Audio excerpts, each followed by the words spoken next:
Hi, I'm Zach Stewart. Laura Hotchkiss. And I'm Daniel Kvoras. On this podcast, we improvise in character as hosts of a morning radio show in a fictional country called the Driftwood Isles. Everything we say is made up, and none of the events, people, or places are real. It's that simple. Now enjoy this episode of Good Morning Driftwood.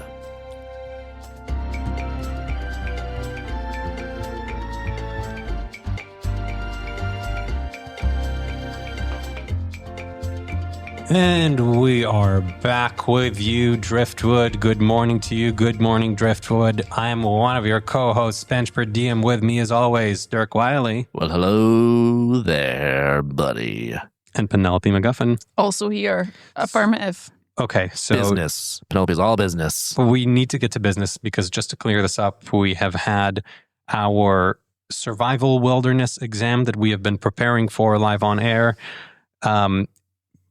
Listeners might have noticed that things have gone a little bit awry since this is now a full week later. We keep getting extensions. We got an extension. We are still trying to cram for this and figure this out. Is it still cramming when we've had so long to do? Like, I feel like my whole life is just this. Like, we've talked about nothing else. At this point, going to the 1 week summer school we have been going to whenever we fail would take less time. But it feels like a in for a penny, in for a pound.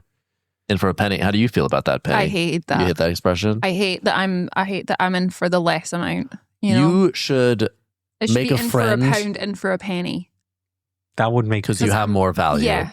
It should be that way. That's a good point. Yeah. You should make a friend with the first or last name Pound and then start a TV show called In for a Penny, In for a Pound, where you're both detectives. What if it got more successful than this radio show, though? That would be good for our radio show? Presumably, because you'll never leave us. But bad for egos. Well, just because you have a successful television show doesn't mean you'll be the bigger star. But also, we support you, and we want you to, if that's what you want to have, want you to thrive, sparkling career, then that's great. We would be happy for you. Your success does not mean our failure.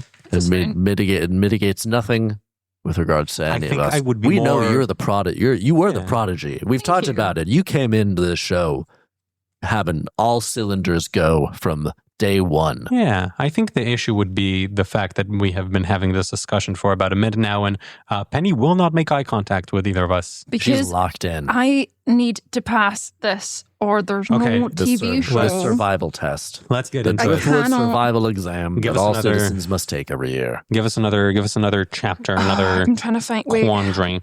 I'm trying to find. All right, so from people that have bicycle. Yeah, you can turn it into power. Bicycle power generator. I guess if you have a bicycle. That's an espresso machine. Now, before we've established there would be no baristas in the wilderness, in this book, there is now a goddamn espresso machine. A way to turn a bicycle. Oh, now we're interested? Into powering an espresso machine. Now we're interested. If it will get us coffee in the apocalypse, I'm very interested. Also, count me interested. Not to be that guy, that is a very weirdly structured espresso machine. I think you probably we don't want gross espresso machines. We want to power nice. Yeah, but you're going to have to be. Machines. I think you're going to have to be reasonable about the amount of power that you can generate. I think when you start making compromises on your quality of life, that's when you really start to lose faith in the future. Here's how you can brew coffee without power. There's a whole section in this on how to brew coffee without power because your letters. I wish we'd gotten to this. Your letters to the government made this happen. That's actually super simple. Can I guess? Yeah. Well, they were listening to those letters. Get a manual coffee grinder and warm up some water and just. Yeah, but how are you going to warm up that water? It's also the four. Sun. There's four different versions. Take a rock, bake it in the sun, and put it in a container. Yeah. Presumably a sardine tin with water in it. Or go to the volcano that's erupted nearby. So there you go. Yeah. It's essentially 4 different areas of the world, and you're using their standard coffee making. So Vietnamese, place grounds in a small single serve metal filter, then pour hot water over them. The coffee seeps through the filter into a cup below. Drip How roast. do you get the grounds? Coffee is delicious. I think by this point they're going to assume that you'll have the grounds, or maybe you've gone to a big box store and you've bought them. You're going to have. I'm not worried. If there are functional big stores that sell coffee grounds, can't they just brew me some coffee? Maybe you're saying sell you coffee as if you've not gone in with your rudimentary spear that we make from the duct tape and the knife. A bunch of places. Yeah. All right. Yeah. We learned how to make that spear by duct taping a knife to a stick. You've got your duct tape hat on and your duct tape balaclava. Which will intimidate them. Intimidate. And so I'll have my duct tape cowboy hat. Yeah. And my duct tape on top of my duct tape balaclava. Which you got to tape yourself into that thing. So you're wearing that for a while. Was really that one time that we all just took a big roll of duct tape and just... But it did the finger on our heads. Shot. Well, we got to rob this place. No, we all did that. You did that. I folded mine over so it didn't stick to my face. Your skin did not look good for a while. You cheated? Yeah, so it didn't stick. I didn't need to stick directly to my face. I double-sided it so that it was That was the time we robbed that plant store, that plant nursery because we saw a bunch of nice small plants and succulents. But we'd all forgotten our wallets. I'm like, this is nature. Yeah. They don't own these. They're for the people. We were liberating the plants. And so we got real fired up. Penny took a lot of time with her balaclava. You were in such a rush. Yeah. And I set a fire and was getting myself real jazzed and jacked up by the fire. With your face fully in view. And everyone was like, that's that guy from the radio. Exactly. And so I ran back out and then I said, hey, balaclava me. And you wrapped the duct tape around my head really fast, leaving a thing. And then I ran back in and we all ran in. Part of the reason you put the balaclava on is because you were really upset. They said, hey, that's that guy from the radio and didn't specifically go, it's Dark from the radio. It was a really so you were like, they don't deserve the face. That's when I decided. They don't deserve the money. Yeah. That's when I decided this is no longer just going to be a smooth interaction. We're going to do some damage in this place. And once they called me the guy from the radio, we're going to burn this plant store to the ground after we take the few succulents that we want. The weird thing was we did end up paying in the end. We did. Yeah, we felt bad. They knew it was us. Yeah. Yeah, we didn't want the trouble. Yeah. The cowboy method, you said cowboy hat. You've got your duct tape cowboy hat. Rough grind your coffee beans with a hand grinder or mortar and pestle. I did say that you could use a hand grinder. I love a mortar and pestle. I love a hand grinder. Mortar and pestle. I make a nice pesto. I can make my pesto in the apocalypse. Is that why they call it a mortar and pesto? You make a pesto with your mortar pesto? And pestle. Yeah, that's why I call it my mortar and pesto. Yeah. That's what I said. Yeah, because I make it. Yeah. You said that? You said that. I think I probably said it. No, I think it was mine. It was a really good thing, so I imagine me. We don't have time for this. Okay. Check the tapes. Throw them into a pot of water, heat to simmering, then let cool as the grounds settle before pouring off the coffee. Optional, use a filter to remove loose grounds. Basically, pour off the coffee? You want to pour off the coffee, yeah. So you just put them all in a container and then... Yeah, you're basically doing it the old-fashioned cowboy way where you're just chuck that in, it all stirs together, and then you just want to make sure there's no debris coming in your cup. The Vietnamese way sounds better. Well, there's also the Turkish way. Basically, the Turkish way. Mud coffee is known as. Grind your beans. I do like Turkish coffee. Grind your beans into a fine powder, then add to water, bring to a boil, then remove from the heat. A layer of foam covers the top of the coffee, and the fine grounds will stick to the bottom. Fun real fact, the traditional way, you have to boil it 3 times. It's a real Interesting. thing. French press. It's very good. You can find French presses made of sturdy plastic. Get the fuck out of here. You can find French presses made of sturdy plastic instead of costly glass. Add grounds and boiled water, steep for a few minutes, then press the sieve down to filter. Sure. Pass. Sure. No, thank you. I'll stick to the Turkish way. Any of the other 3. Get the fuck out of here with your cafeterie. And your déclochage. And your denouements. What is that? And your mise en scène. And your mise en place. What's that? And your baguette. What are you guys talking about? And your omelette au fromage. And your où est la piscine. And your Eiffel Tower. And your bonne chance. And your what? Bonne chance. And your bon appetit. Good luck. You guys are so worldly. Well, you have to know your enemy. It's keep your enemies closer, isn't it? Oh. You're the one who hates the French the most out of all us. I haven't learned it. It's more of an act of, I guess, resistance to not. But I think you guys are right. You should know your enemy. There was a bit. We can work together. There's a lot of culture to learn about. Yeah. There's a lot of French culture. Yeah. No, it's quite long and storied, and it's probably quite interesting, I would imagine. Sure. Yeah. So you learn about it. You spend hours and hours learning about, so that you can know what you hate. Yeah, exactly. Gotcha. When you hate something, you want to be specific.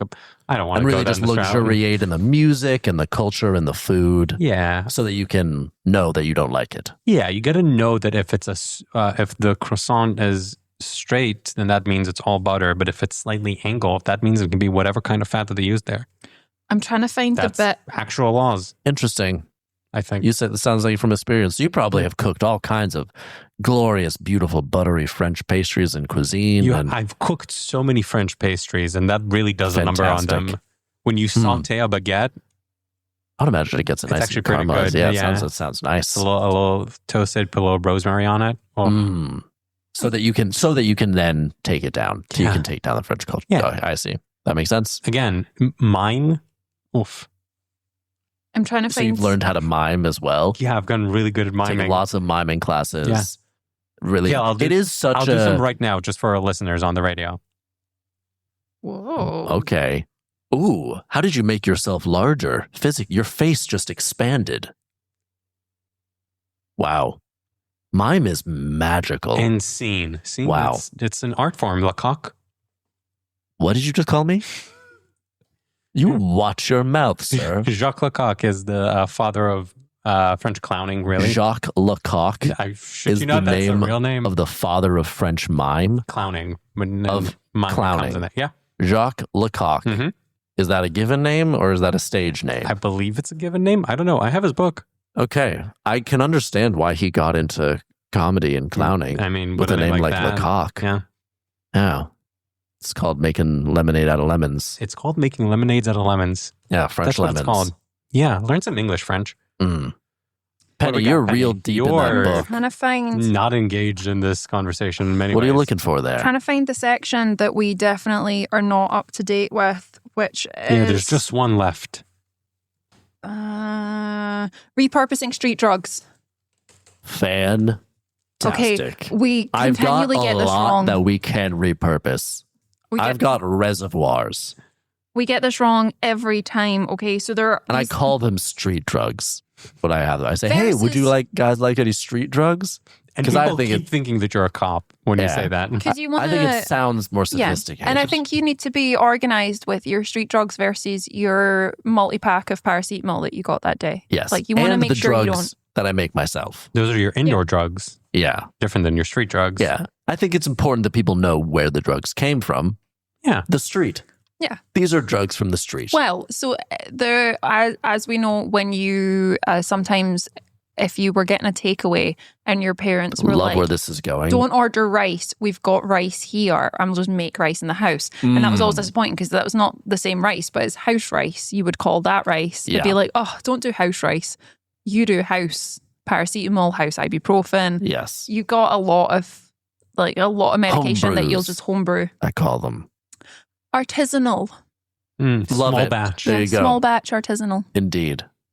Okay. So you shouldn't take illegal drugs for lots of reasons. Well, we can brush past that part. And not very good for you, apparently. Debatable. Yeah, depends on the drug. It also depends on the context. Yeah.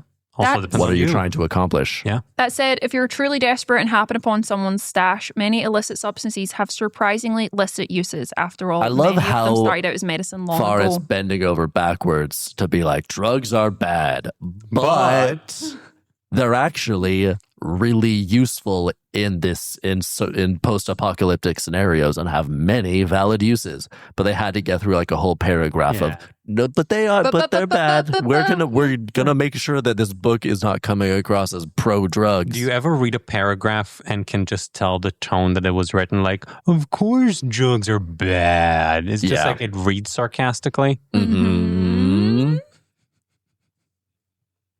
Good, fun. We like to have fun here. MDMA. We're starting off hot. Yeah. Love it. The Let's party go. drug. Mm-hmm. What do you think are the other therapeutic purposes? Of MDMA? Yeah. Having a good time. I mean, that's... Euphoria. Number one. It's used in treating PTSD and for other therapeutic purposes, and it is being investigated as a treatment for Parkinson's. I did not know that about Parkinson's. That's wonderful. I feel like the way it's being investigated... And I don't want to, I hope that there is good research out there. And if this is a useful salve to that condition, then I support it fully. However, I'm just imagining a bunch of people taking MDMA and being like, yeah, this will help. I feel better now. Yeah. Also, this is a survival guide. Yeah. To be fair, a lot of these as well, I can't help but think you would take them and go, I feel great. Yeah, you'll feel a lot better about the apocalypse if you're just wrecked on MDMA. Balls of Molly, Yeah. Like, cool. This is fine. This is better. Yeah. I'm happy. Like, good. I'm glad society collapsed. Cocaine. All right. Sure. Another real fire starter, as they call it. But don't use it to start fires. No, it's not very effective. It's not at all effective. It's not a great, it's not good to be used as tinder. But if you have cocaine in your system, you're going to want to start a lot of fires, both literally and metaphorically. Yes. It's a People on cocaine are just wrecking balls of humans. They are a lot. Yep. A potent topical anesthetic. Cocaine was once used in surgery and dentistry. That's true. That's a thing. Much like one of my favorite cocaine was a big deal. Television programs, The Knick. Oh, you love Clive Owen. This like opening scene of The Knick. One of my favorite. Has Dirk not brought up the opening scene of The Knick to you? Nope. Oh, one of my favorite scenes ever put to film is Clive Owen. He's a doctor and he's a surgeon. And apparently, in the olden times, the early 20th century in New York, I believe. And he's the head surgeon, a real hotshot surgeon. And they're at the hospital. They're like, oh my God, we need someone to do surgery. And Clive Owen, head surgeon, isn't here. We need to go find him. And so the nurse goes around to his house and finds him like shivering in his bed because he is horribly addicted to cocaine. And she's like, we need you in surgery. And he's like, I'm addicted to cocaine and I'm having withdrawals because I want to stop being addicted to cocaine. And she's like, well, we need you. And he's like, okay, I guess I'll do a little bit of cocaine. But she can't find a vein on him to give him any of the cocaine. And so he's like, shoot the cocaine straight into my dick. And she's like, all right, I guess if you insist. And smash cut to him throwing the doors of the surgery open, being like, you do this, you do that, you do this. I've got a dick full of cocaine and I'm ready to cut this guy open. It is one of the most glorious moments in television history. Him just throwing those doors open with a dick just full of cocaine. It's surprising to me that this hasn't come up before because this is the only reason that Dirk started that television awards society. I feel like this is going to be clipped and used as a promotional tool for anything that the Knick ever needs. Please. Is that the Knick? Did the Knick ever come back? I think there were 2 seasons, maybe. Huh. I imagine the studios saw that opening, that initial, once they saw that, the first 10, 15 minutes, they're like, 5 seasons, let's greenlight this. This is solid television magic. I feel bad for the writers who just haven't, where do you go from there? Yeah. Where do you go? Because you can't just keep doing it. No. You ever start coming so hot and you're like, I don't know what to do next. Straight out of the gate. You can't match perfection within the first 10 minutes of a show. It can also be used to slow or stop bleeding. Cocaine. I feel like it would. Okay. Coca leaves. This coca leaves. Big true fact here. Big true. Often used. This is a big true. Big true fact. Big true fact coming on up. Are often chewed to treat nausea and altitude sickness. How often? Very often. Wow. South America. Interesting. Yeah. Just the leaf does that. You chew the leaf, and then if you're in a high altitude South American country, that's what you keep chewing. Fun. Yeah. I imagine also just cocaine would distract you from general any altitude stuff, problems you may be having. It might be by giving your body other problems to deal with. Unless you have ADHD, in which case it will likely just make you hyper-focused on knowing what is wrong with you right now. Yeah. I am so high right now, but high in terms of altitude. Yes, because not high in terms of your state of mind. Mm-hmm. Yes. Marijuana. All right, now we're calming down. The kingpin of medicinal drugs. That's what this survival book uses to refer to marijuana. The kingpin. Okay. Weed is legal in many places also, for medical use. I don't know about that.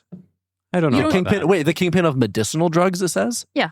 Well, it is used medicinally. Because it's like the cool one with an edgy attitude. I thought because this is one that is actually used in medical treatment. Yeah, he's the kingpin. But so referring to it as the kingpin feels... Because you wouldn't call paracetamol the kingpin. That's like the... Why not? That's like the old guy that's always been there. Okay. Marijuana, it's Isn't got that a the street kingpin? swagger. That's what I was saying. Is the kingpin the one who has been around a very long time and kind of runs the show from the shadows? The kingpin would be, you're like criminal mastermind, not necessarily there for a long time, but here for a good time, baby, until he gets overthrown and another kingpin comes in. Am I right? You're really on one, so to speak, right now. I'm loving it. I am loving it. Sorry, it's literally the plot of the novel I'm writing. The Knick? I would never write the Knick. How dare you? Those writers, after he gave them knighthoods, those writers are revered as saints. I give them my television awards that I started after seeing that scene. They get honored every single year.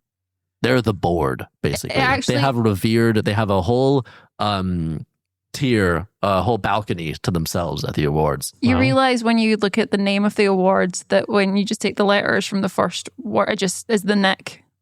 That's what the awards are called, the Knick. When you take the letters from the word the Knick, it spells out anagram. Anagram, is that the thing? Yeah, from the awards, from the name of the awards. Okay. That he created. When you take the first initial of each of the name from the words that create the name of the award ceremony. Got it. Okay. Yeah. Okay.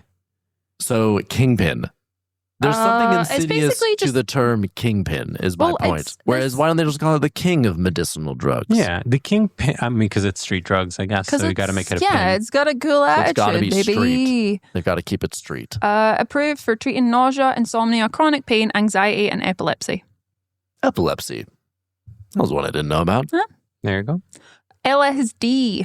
Okay. That feels less useful in survival scenarios. Well, what it's suggesting is both LSD and mushrooms in very low doses have proven effective in treating debilitating cluster headaches and other severe pain. Once again, very low doses. It reiterates this? Yeah. And it puts a full stop after each word of very low doses. It doesn't want you to have an old school Hollywood buffet situation going on there. Otherwise, you'll likely have a very interesting view of the end times. Okay, now what year is this book from? Yeah. What year is this book from? A very interesting view of the end times. Well, also, because I wonder if they invented microdosing, because they don't use that term. True. No, but also, I don't think they're trying to encourage you to use illegal drugs here. They're basically just like... I think that they are. Because the very full stop, low full stop doses sounds like a wink and a nod. Again, if you read this sarcastically, very low doses. I think if you read anything sarcastically, it's a wink and a nod to use illegal drugs. Like you read the Bible sarcastically, it's a wink and a nod to use illegal drugs. That makes sense. That tracks to me. It is. It kind of just feels like it's written sarcastically in many ways. I think that's you projecting your own thoughts on it. I think that's what writing is. Projecting your own thoughts on things. Yeah. What's another one? Heroin. Heroin. Here we go. Okay. I also don't think this is going to be super useful in an end time situation. It's definitely going to pacify you. Very useful. Oh, because it's a super intense, crazy intense painkiller, right? Yeah, absolutely. Is it useful in a trade situation? Because we have had troubles with trading and bartering. Could Bench and I use it to pacify? Can we go back to one of the earlier scenarios we worked on? Because I think if we bring in heroin to that. Yeah, if we had heroin, I think that's a trump card that we could definitely use to get whatever we want. I still want to get those 15 laying hens so bad. I want those laying hens. You messed up the laying hens, okay? You got to accept it. Until you find another community, you don't get to barter again. Okay, fine. But we'll stock up on a whole bunch of heroin. So when we do find a community, we can get them all addicted on it. What about opium? Can we use opium? The heroin, the original opiate painkiller, it's more effective than morphine, Vicodin, or OxyContin. Also, more likely to kill you, of course. Yeah. Also, fun fact, all of those things fairly likely to kill you. Yeah. Don't do it to our listeners. Yeah, I do want to. We're talking a lot about drugs this episode, so I do want to emphasize to our listeners. Hey, marijuana, don't do it sarcastically. Heroin, don't do it full stop. Yeah. Don't do drugs. We at Good Morning Driftwood do not encourage any drug use of any kind. Amphetamines. Didn't we already do cocaine? Isn't that amphetamine? It's got this whole other section here. How many more sections of the drugs This is the last one. Okay. Perfect. We would have been quicker if we hadn't kept going on tangents. We would have been quicker. That could be the tagline of this show. We would have been quicker if we passed the test in the first place. If we did a bunch of cocaine, we would do a lot faster. That's also very true. Our show, we would burn through our show so fast. Yeah.